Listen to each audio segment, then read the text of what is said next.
네, 이메일 마케팅을 하다 보면 내가 아닌 다른 사람들은 어떻게 이메일 마케팅을 하고 있는지 궁금해질 때가 있습니다.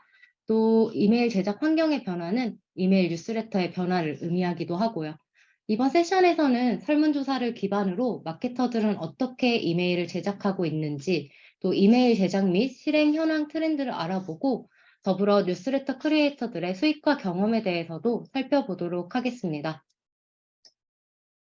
이번 세션은 제가 진행합니다.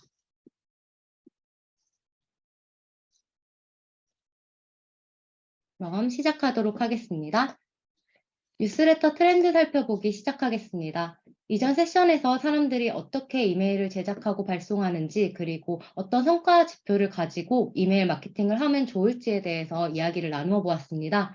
오픈율, 클릭률 등 성과 지표를 가지고 이메일 뉴스레터 성과 비교해 볼 수 있습니다. 다만 그런 꼭 수치적인 정보 외에도 뉴스레터를 제작하다 보면 다른 궁금증이 생기기 마련인데요. 예를 들면 뉴스레터 제작에는 몇 명이 참여를 하고 있는지, 또 무엇에 집중해서 만들고 또 어떻게 알리고 있는지 등이 궁금하죠. 스티비 이메일 마케팅 리포트에서는 이메일 제작과 발송 파트에서 관련된 내용을 소개하고 있는데요. 이를 저와 함께 조금 더 자세히 살펴보도록 하겠습니다. 우선 이메일 제작 트렌드의 변화부터 살펴보겠습니다. 아마도 오늘 웨비나에 오신 분들도 뉴스레터를 제작하고 계실 것 같은데요. 이메일 제작에 몇 명이 함께하고 있는지에 대한 질문에는 2021년 리포트와 동일하게 한 명이 가장 많았습니다.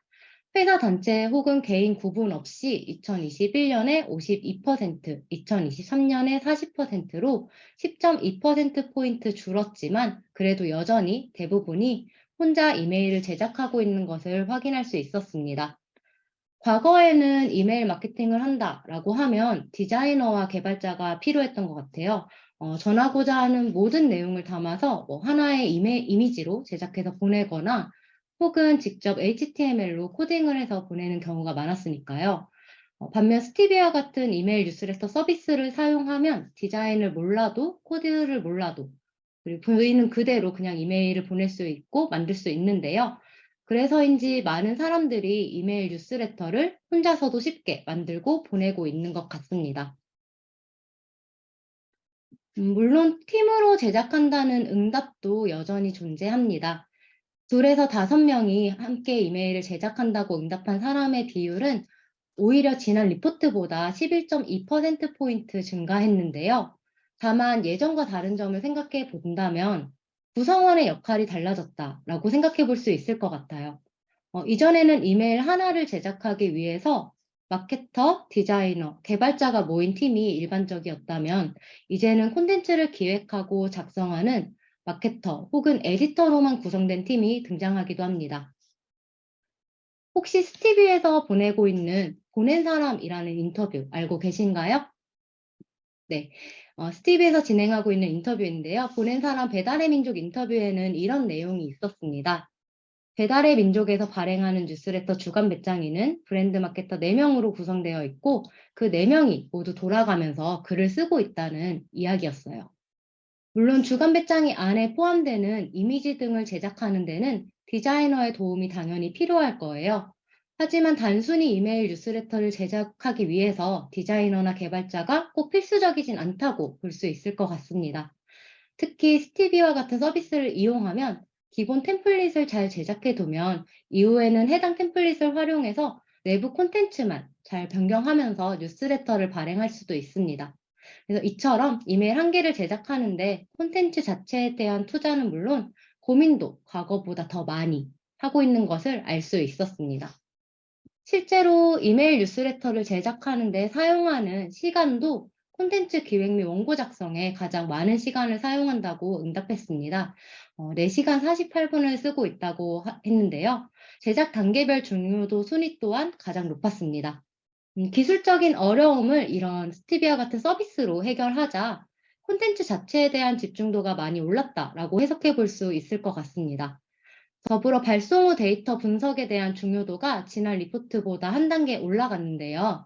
어떻게 하면 더 고객 혹은 구독자에게 맞는 콘텐츠를 전달할 수 있을지 고민하면서 더 나은 콘텐츠를 제작하기 위한 노력의 일환으로 보여집니다. 요새는 이메일 뉴스레터를 그냥 한 번 보내고 만다라고 생각하시는 분들은 잘 없는 것 같아요. 그래서 발송 후 데이터 분석에 대한 중요도가 예전보다 높아지지 않았나 싶은데요. 저는 이러한 변화가 뉴스레터에 대한 마케터들의 인식도 변하고 있기 때문인 것 같습니다. 예를 들면 자극적인 제목으로 그냥 한번 오픈하게 한다거나 실수로 어쩌다 클릭하게 만들어서 성과를 높이기보다는 고객과 구독자와 꾸준히 관계를 쌓아나가는 수단으로 뉴스레터를 생각하고 있는 것 같아요. 이메일 뉴스레터를 고객, 구독자와 꾸준히 관계를 쌓아나가는 수단으로 생각하다 보니 지난 리포트와 비교했을 때 구독자를 수집하는 방법에도 변화가 있었습니다. 회사 단체에서 회원 DB가 아닌 구독 페이지를 사용한다는 응답이 지난 리포트보다 5%포인트 늘었습니다. 이는 잠재 고객을 끌어들이기 위한 방법이라고 볼 수 있는데요. 기업 홈페이지에 회원가입과는 별도로 구독 페이지를 만들면 새로운 고객을 끌어들이기에 효과적이기 때문입니다. 아무래도 회원가입보다는 허들이 낮고 해당 상품이나 서비스 정보를 받기 위해서 직접 이메일 주소를 입력해 뉴스레터를 구독한다는 것은 그냥 방문해서 떠나는 고객보다는 우리 서비스에 관심을 갖고 있는 고객일 확률이 더 높으니까요. 저 또한 수요레터라는 뉴스레터를 매주 수요일마다 마케팅팀에서 보내고 있는데요. 수요레터 또한 이렇게 이메일 마케팅, 뉴스레터와 관련된 정보에 관심 있는 분들에게 쉽게 구독할 할 수 있도록 해서 전달하고 있습니다. 사이트 내에서 회원가입을 하지 않아도 누구나 구독 페이지를 통해서 구독할 수 있도록 돕고 있는 건데요. 이를 통해서 이메일 마케팅과 뉴스레터에 관심을 가지고 있는 잠재 고객들과 새로운 관계를 이어나가고 있습니다. 물론 스티비에서도 이렇게 회원 가입을 했을 때 함께 마케팅 수신 동의를 통해서 수요레터 구독으로 연결하고 있기도 합니다.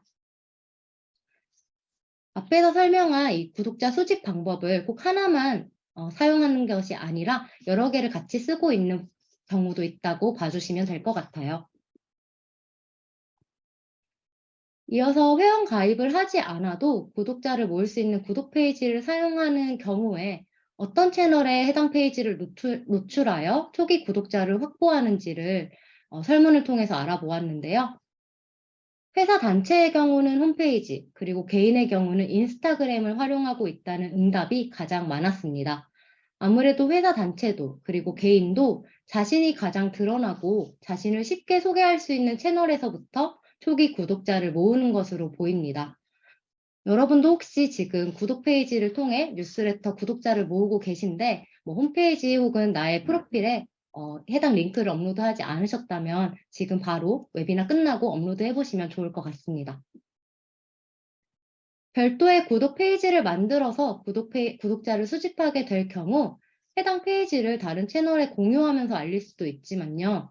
뉴스레터만을 위해서 이메일 주소와 함께 구독자의 다른 항목을 추가로 모을 수 있다는 점도 좀 매력적인 것 같아요. 예를 들어서 이름이나 닉네임 혹은 회사명, 관심사, 구독 경로 등을 이제 구독자를 수집할 때 함께 받을 수 있는데요. 이처럼 이메일 주소와 함께 수집한 정보를 잘 사용하면 구독자에게 개인화된 메시지를 발송하면서 고객과 좋은 관계를 만들어 나갈 수 있습니다. 이메일 제목에 이름을 넣거나 혹은 구독 경로에 따라서 세그먼트로 분류해서 해당 세그먼트에 맞춤화된 콘텐츠를 제공할 수도 있겠죠. 관련된 내용은 저희가 리포트에 팁으로 조금 더 자세히 설명을 해두었어요. 그래서 그걸 보시고 참고해서 시도해 보시면 좋을 것 같습니다. 전반적으로 뉴스레터 트렌드를 살펴보았을 때 뉴스레터가 모두에게 동일한 내용을 일반적으로 보낸다기보다는 개인화된 메시지를 전달하면서 개개인의 구독자와 돈독한 관계를 형성하고자 발행인들이 노력하고 있는 것을 확인할 수 있었습니다. 미리 설정한 발송 조건에 따라 이메일을 자동으로 발송하는 기능을 이메일 자동화라고 하는데요. 해당 이메일 자동화 기능을 사용하고 있는 응답자 중에서 81.2%가 신규 고객과의 관계를 구축하기 위해서 사용하고 있다고 응답하기도 했습니다. 주로 새로운 구독자가 뉴스레터 구독 신청을 하였을 때 웰컴 이메일을 발송하거나 웹사이트에 가입한 고객에게 할인 쿠폰이 포함된 이메일을 발송하는 등 고객의 특정 행동을 기반으로 관련된 콘텐츠를 보내주면서 이메일 마케팅을 시도하고 있었습니다. 아실지 모르겠는데요. 스티비 또한 2023 이메일 마케팅 리포트에서도 이메일 자동화를 사용했습니다. 그래서 스티비에 관심을 가진 고객들과 관계를 만들어 나갈 수 있었는데요. 우선 스티비 자동 이메일을 사용해서 리포트 신청 시 스티비 소개서 받기를 선택한 구독자에게 리포트가 담긴 이메일을 먼저 발송하고 3일 후에 해당 이메일을 받은 구독자를 대상으로 소개서가 발송될 수 있도록 설정하였습니다. 혹시 여기서도 받아보신 분 계실까요? 네, 혹시 못 받아보셨다면 저희가 채팅창을 통해서 소개서 링크를 공유 드릴 테니까요. 여기서도 신청하셔도 받으실 수 있습니다. 리포트 사이트에서 이 해당 페이지가 이메일 뉴스레터 구독 폼을 이용한 것인데요. 이메일 자동화를 사용하여 해당 구독 폼으로 전체 리포트 신청하기를 누르면 리포트가 담겨 있는 메일이 발송되도록 저희가 설정을 하였고요. 여기서 스티비 소개서를 보내주세요를 선택한 경우 먼저 리포트 이메일을 보내고 3일 후에 해당 소개서가 발송되도록 설정하였습니다.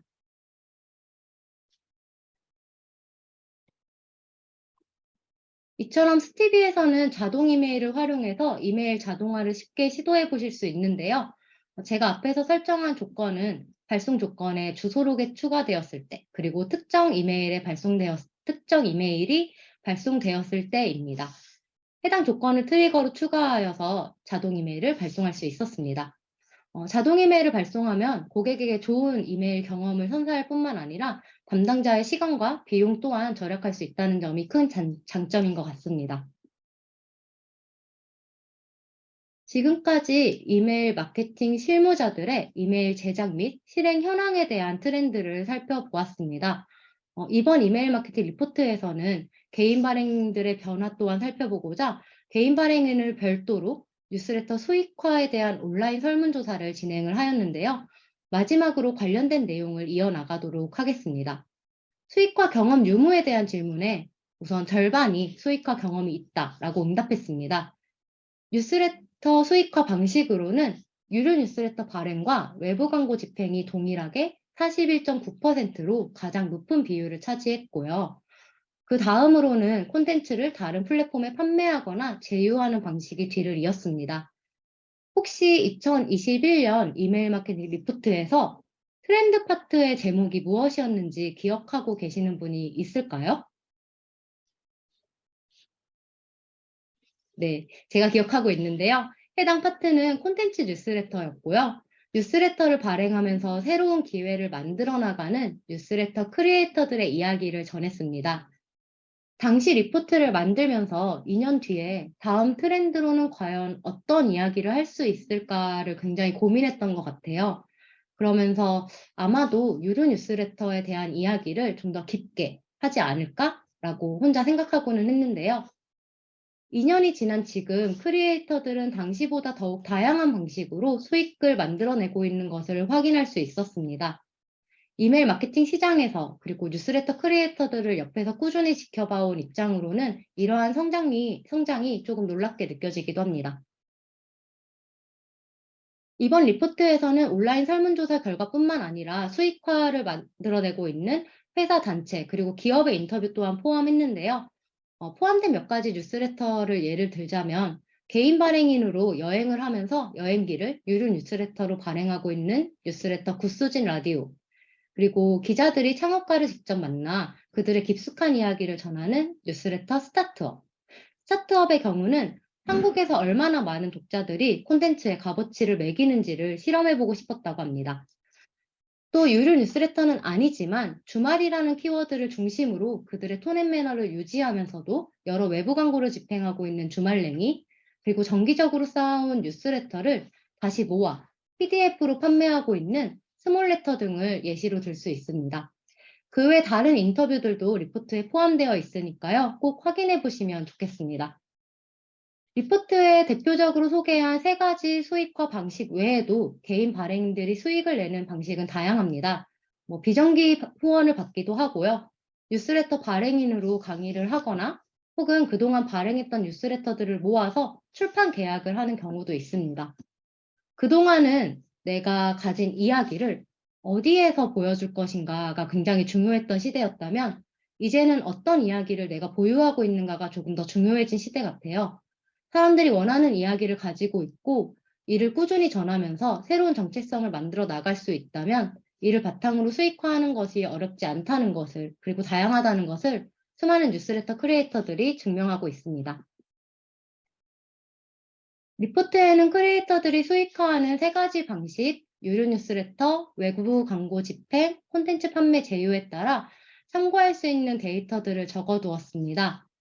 많은 분들이 이 정보를 보시고, 나도 광고 50만 원, 막 이렇게 얘기를 하시는데요. 네, 그보다는 이제 다들 조건이 다르니까요. 참고하는 정도로만 데이터를 확인해 주시면 좋겠고요. 우선 유료 뉴스레터부터 한번 살펴보겠습니다. 유료 뉴스레터는 크게 발행 종료일 없이 구독자가 매달 구독료를 결제하면 정해진 주기에 따라 계속해서 발행하는 정기 발행 방식과 특정 시즌에만 뉴스레터를 발행하는 시즌제 발행 방식으로 나누어서 구독료와 발행 횟수를 저희가 조사를 했는데요. 같은 발행 방식이더라도 기간이나 주기, 또 콘텐츠 형태에 따라서 수익화하는 금액이 천차만별이에요. 그래서 유료 뉴스레터는 발행인 스스로 보내는 주기와 금액을 직접 결정한다는 점을 고려하셔서 이 리포트를 해석해 주시면 좋을 것 같습니다. 몇 가지 예시를 같이 보면 좋을 것 같아서 제가 가져왔어요. 우선 쉽고 재밌는 해외 비즈 뉴스레터 커피팟입니다. 이제 매달 결제하는 정기 발행 방식으로 진행을 하고 있고요. 해외 비즈니스 흐름을 꾸준히 받아보고 싶은 사람들에게 유용한 정보를 제공하고 있습니다. 두 번째는 일러스트레이터 604님의 먹고 사는 이야기라는 뉴스레터인데요. 이 또한 처음에는 시즌제였다가 지금은 정기 발행 방식으로 발행하고 계십니다. 매주 먹고 사는 이야기를 그림과 에세이를 더해서 보내고 계세요. 무가수의 편지 또한 스티비를 이용해서 정기 발행 방식으로 발행하는 유료 뉴스레터입니다. 이 뉴스레터는 한 달에 한 번만 보내는 뉴스레터인데요. 한 달에 한 번 안부를 묻는 편지를 보내고자 하는 컨셉을 가지고 있습니다. 그리고 시즌제 뉴스레터의 예시로는 인디밴드 브로콜리 너마저의 K-인디 동서남북을 예로 들 수 있을 것 같습니다. 전국 투어 기간 동안 진행되었던 뉴스레터였고요. 6주의 투어 기간 동안 투어와 관련된 콘텐츠를 보내주었습니다. 앞에서 여러 가지 유료 뉴스레터 예시를 들었는데요. 이처럼 유료 뉴스레터의 경우는 발행인 스스로 보내는 주기와 금액을 직접 결정해야 한다는 점에서 다른 수익화 방식과는 조금 차이를 가지고 있습니다. 이 점을 유념해서 리포트를 해석해 주시면 좋을 것 같습니다. 이어서 외부 광고 집행을 살펴보면요. 이미 기업들은 개인 발행인들의 뉴스레터 또한 매력적인 광고 매체 중 하나로 인식하고 있는 것 같아요. 다른 SNS보다 적극적으로 개입하고 있는 팬, 그리고 구독자들이 모여 있다는 점, 그리고 텍스트 기반의 풍부한 콘텐츠를 작성할 수 있다는 점이 뉴스레터가 광고 매체로 가지는 매력인 것 같습니다. 평균 광고료는 뉴스레터를 한 번 발행하는 기준으로 50만 원이었는데요. 이는 구독자 수에 따라 달라지는 경향이 있습니다. 해당 예시로는 뉴스레터 주말랭이 사례를 제가 가져와 보았습니다. 이제 보이는 4개의 이미지 중 광고가 포함되어 있는 영역이 있는데요. 혹시 어떤 이미지인지 아시겠나요? 네, 파란색 박스가 포함된 내용이 광고 영역입니다. 다른 콘텐츠와 크게 다를 게 없어 보이죠? 주말랭이의 경우는 톤앤 매너를 유지하면서 광고 콘텐츠를 잘 기획하고 있었습니다. 맥락에 상관없이 광고를 넣는 것이 아니고 유용한 정보와 함께 이벤트를 기획해서 광고를 집행하시더라고요. 그러다 보니 광고가 광고처럼 느껴진다 보다는 즐거운 주말을 보내기 위한 혜택으로 느껴지는 것 같습니다. 마지막으로 콘텐츠 판매 제휴 방식을 살펴보겠습니다. 이제는 주변에서도 자신을 스스로 뉴스레터 발행인이라고 소개하는 경우를 자주 볼 수 있는데요. 사회적으로도 뉴스레터 발행인이라는 정체성을 바탕으로 다른 플랫폼과 제휴하거나 콘텐츠를 판매하며 수익을 얻는 사례도 쉽게 발견할 수 있었습니다. 예를 들어 뉴스레터로 만들어 온 정체성으로 외부 플랫폼의 해당 주제의 전문가로서 원고를 기고하기도 합니다. 실제로 콘텐츠 판매 제휴 방식에서는 70%가 외부 플랫폼의 원고를 기고하는 방식으로 수익을 만들고 있었고요. 평균 원고료는 1회당 26만 원이었습니다. 그 외에도 뉴스레터에서 이미 발행한 동일한 콘텐츠를 그대로 게시하거나 외부 플랫폼에서 직접 가져가게 하는 등의 조건 등으로 판매하는 경우도 있었습니다. 뉴스레터는 하나의 주제를 꾸준히 정기적으로 발행한다는 점에서 책으로 엮기 굉장히 좋은 것 같습니다. 거기에 더해 아카이브로 기존 뉴스레터를 발행하지 않으면 구독 이전의 뉴스레터를 보기 어렵다는 점도 블로그나 다른 채널에 같은 주제의 콘텐츠를 쌓아나가는 것과는 좀 다른 점인 것 같아요. 스몰 브랜드는 성장을 위해 다양한 스몰 브랜드 사례들을 담고 있는데요. 그 스몰 레터를 모아서 그 특징을 살려서 그동안 발행한 사례들을 모아 PDF로 판매를 하고 있습니다. 네, 마지막으로 이제 정리를 해보자면요. 이메일 뉴스레터는 여전히 혼자 제작하고 있는 비율이 높지만 2에서 5명이 팀으로 제작하는 비율은 지난번보다 높아졌고요. 해당 팀의 구성은 과거와 다르게 기술적인 부분이 아닌 콘텐츠 작성에 집중할 수 있는 팀으로 구성되고 있으며 더불어 콘텐츠 기획 및 작성에 사용하는 시간도 늘어난 것을 확인할 수 있었습니다. 발송 후 데이터 분석에 대한 중요도 또한 높아진 것을 보아 한 번 발송하고 끝이 아닌 지속적으로 이메일로 고객과 관계를 형성해 나가는 도구로서의 변화를 확인할 수 있었고요. 이는 회사 단체에서도 홈페이지 회원 DB가 아닌 구독 페이지를 이용해 구독자를 모은다는 점, 신규 고객과의 좋은 관계를 구축하기 위해서 이메일 자동화를 이용하고 있다는 점을 통해서 알아볼 수 있었습니다. 마지막으로 개인 발행인들의 뉴스레터를 이용한 다양한 수익화 방식 또한 확인해 볼 수 있었습니다. 네, 그럼 여기까지 뉴스레터 트렌드 살펴보기를 함께 알아보았고요. 여기까지 마치도록 하겠습니다.